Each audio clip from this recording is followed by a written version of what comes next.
Welcome to story time. முன் ஒரு காலத்திலே பெர்சியாவை ஆர்தசஷ்டா என்னும் ராஜா ஆட்சி செய்து வந்தார்.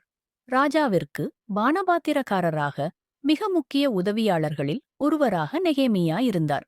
அவர் முன் ஒருபோதும் ராஜா சமூகத்தில் துக்கமாயிருந்ததில்லை.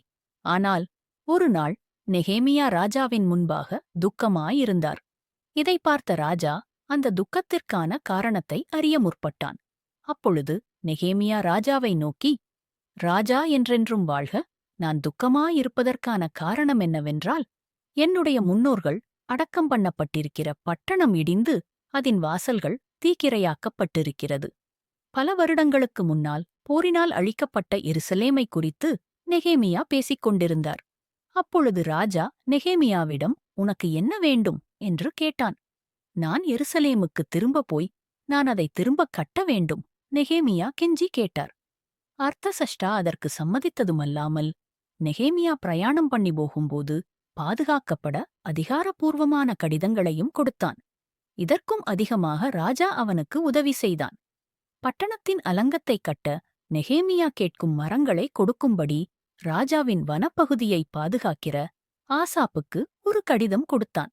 பின் நெகேமியா எருசலேமுக்கு வந்து சேர்ந்தபோது அவர் பட்டணத்தின் அதிகாரிகளை கூட்டிச் சொன்னது, நாம் இங்கே இக்கட்டில் இருக்கிறோம். பட்டணமானது இடிந்து கிடக்கிறது. வாசல்கள் எரிந்து கிடக்கின்றன. நாம் எருசலேமின் அலங்கத்தை எழுந்து கட்டுவோம், வாருங்கள். அர்ச்சஷ்டா ராஜா இதற்கு சம்மதித்திருந்தான். அதைவிட முக்கியமாக தேவன் நம்முடைய பக்கம் இருக்கிறார் என்று அவர்களிடத்தில் சொன்னார். நெகேமியாவின் நம்பிக்கையும் ஆர்வமும் ஜனங்களை உற்சாகமடைந்து அதற்கு சம்மதித்து சொன்னது, நாம் எழுந்து கட்டுவோம் என்றனர். நெகேமியா ஒவ்வொரு குடும்பமும் எந்தப் பகுதியை கட்ட வேண்டும் என சொல்லியிருந்தார்.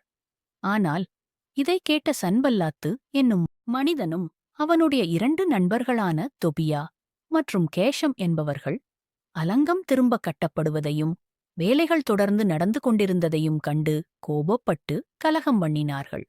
அவர்கள் எல்லாரையும் நிந்தித்து பேசினார்கள். ஆனால் நெகேமியா அவர்களுக்கு பதிற் சொல்லவில்லை. மாறாக தேவன் அவர்களை சந்திக்க வேண்டும் என விண்ணப்பம் பண்ணினார். அவர்கள் கேலி செய்தும் எந்த விளைவும் இல்லை எனத் தெரிந்தபோது அவர்கள் எருசலேமுக்கு எதிராக சண்டையிடத் திட்டம் தீட்டினர். இவ்வாறு அவர்கள் எவ்வளவு கஷ்டம் கொடுக்க முடியுமோ அவ்வளவு கஷ்டம் கொடுத்தனர். நெகேமியா திரும்பவும் தேவனை நோக்கி விண்ணப்பம் பண்ணினார். அவர்கள் அறியாத வேளையில் எதிரிகள் வரக்கூடாது என்று பாதுகாப்புக்காக இரவும் பகலும் காவலர்களை நிறுத்தினார்.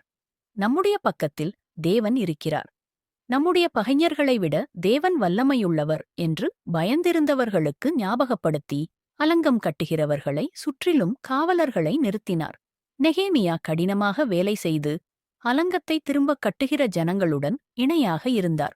நெகேமியாவிற்கு தீங்கு விளைவிக்க எதிரிகள் சதித்திட்டம் தீட்டினர். ஆனால் நெகேமியா அதை அறிந்து செயல்பட்டதால் பல தடைகளுக்கு மத்தியில் அலங்கம் கட்டி முடிக்கப்பட்டது. இப்போது பட்டணம் பாதுகாப்பாக இருந்ததால் சிறையிருப்பில் இருந்த யூதர்கள் உலகத்தின் பல இடத்திலிருந்து எருசலேமுக்கு திரும்பினர். இவ்வாறு தேவன் தனக்கு கொடுத்த வேலையை முடித்துவிட்டதை எண்ணி நெகேமியா சந்தோஷமடைந்தார். ஆம், அன்பு நண்பர்களே, நாமும் தேவன் நமக்கு வைத்த அழைப்பின் பாதையில் செல்லும்போது பல எதிரான சூழ்நிலைகளும் தடைகளும் ஏற்படலாம். ஆனால் எல்லாவற்றை விட வல்லமையுள்ள தேவன் நம்மோடு உண்டு. இனி என்றும் ஜெயமே. ஆமென். Thank you for watching. Subscribe.